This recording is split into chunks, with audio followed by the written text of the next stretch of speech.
उसकी क्या अभी इलेक्शन कमीशन की तरफ से क्यों महफूज कर दिया गया है, कब आ रहा है और क्या लगता है आपको उसके हक में फैसला आएगा या आइन के मुताबिक आएगा? नहीं, देखिए, फैसल वाडा केस क्रिस्टल क्लियर है, इससे ज्यादा इजी लफ्ज नहीं है, क्योंकि वो शख्स जो है वो खुद भी इकरार कर चुका है इलेक्शन कमीशन के सामने। इलेक्शन कमीशन ने भी किसी तरह से स्टेटमेंट दे दिया है कि आप ये दे नहीं सके। एक क्रिस्टल क्लियर केस है, डिक्लेरेशन सर्टिफिकेट है, वो 3 साल तक घुमाता रहा। अगर उसके पास कोई चीज होती तो वो फिर स्टे लेने के लिए कभी सिंध हाई कोर्ट, कभी इस्लामाबाद हाई कोर्ट क्यों जाता? वो इलेक्शन कमीशन के सामने कह देता है कि देखें जनाब, ये मैंने अपना वो कर दिया है, जो रिक्वायरमेंट है, जो प्रोसेस है, उसको फॉलो किया, इसलिए मेरी टर्मिनेशन नहीं बनती है। लेकिन उनको भी ये जोम था। ये पीटीआई वाले तो अकड़, घुमंड, तकब्बुर और उसमें बहुत आगे है ना। और शायद उसकी वजह ये है कि इनके पीछे कुछ लोग हैं, बहुत बड़ी ताकतवर लोग होते हैं, जिसके ऊपर ये समझते हैं कि हमारा कुछ नहीं बिगाड़ा जा सकता है। लेकिन वक्त और हालात ये बताते हैं कि कल के ताकतवर आज के मफलूज हो जाते हैं, आज के वो खुद भी डिपेंडेंट हो जाते हैं। तो जो लोग, हमेशा ताकत नहीं रहती है, हमेशा अकड़ नहीं रहती है, हमेशा पीछे बेशक। लोग रहते हैं। तो जब फैसल वाडा के पीछे से वो हाथ हटे हैं, वरना तो ये शख्स तक जिस तरह बातें करते थे मीडिया में, उसको देख के तो आदमी ये सोचता था जूता रख देते हैं, ऐसी सी बातें करते हैं, धमकियां देते हैं, लोगों को गालियां देते हैं, पता नहीं क्या बातें। तो बहरहाल हम केस पे आते हैं। इनका केस ऐसा है कि आधे घंटे की मार है, जी। उसको 3 साल ले गए और अब महफूज कर लिया। चले, ये भी बहुत बड़ी बात है। तो बज़ाहिर जिसने इनके खिलाफ केस किया वो तो ये कहता है कि अगर इनका केस मैं साबित ना कर सकूं तो मैं एमएनए-शिप छोड़ दूंगा, मैं दोबारा एमएनए-शिप के लिए अपील भी नहीं करूंगा। इतनी बड़ी बात कर दी। लेकिन जो लोग भी इस केस को स्टडी कर रहे हैं वो ये जानते हैं ये क्रिस्टल क्लियर केस है।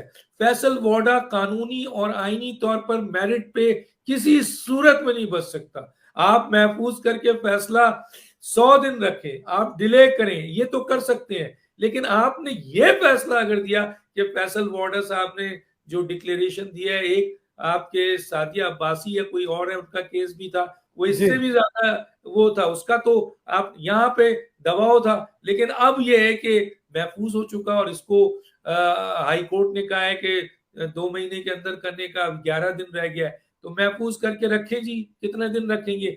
लेकिन फैसला जब भी आएगा कोई शख्स ये मानने को तैयार नहीं होगा, इतना क्रिस्टल क्लियर केस है कि फैसल वार्डन नाअहल नहीं होंगे। नहीं होगा, बिल्कुल ऐसी है। डॉक्टर शेर रशीद साहब ने जो ये बयान दिया है कि हर एक पार्टी चाहती है कि स्टैब्लिशमेंट का हाथ उसके सर के ऊपर हो, तो सर जरा माहौल को थोड़ा सा अच्छा भी कर लेते हैं सर। किस जरा शेर फजूल रशीद आदमी साहब। की बात आप करते हैं यार। सवाल ये पैदा होता है, ये स्पोक्स पर्सन है क्या उनका? उनके जी। स्पोक्स पर्सन डीजीआईएसपीआर हैं। अगर उन्होंने कोई बात करनी होगी तो करेंगे।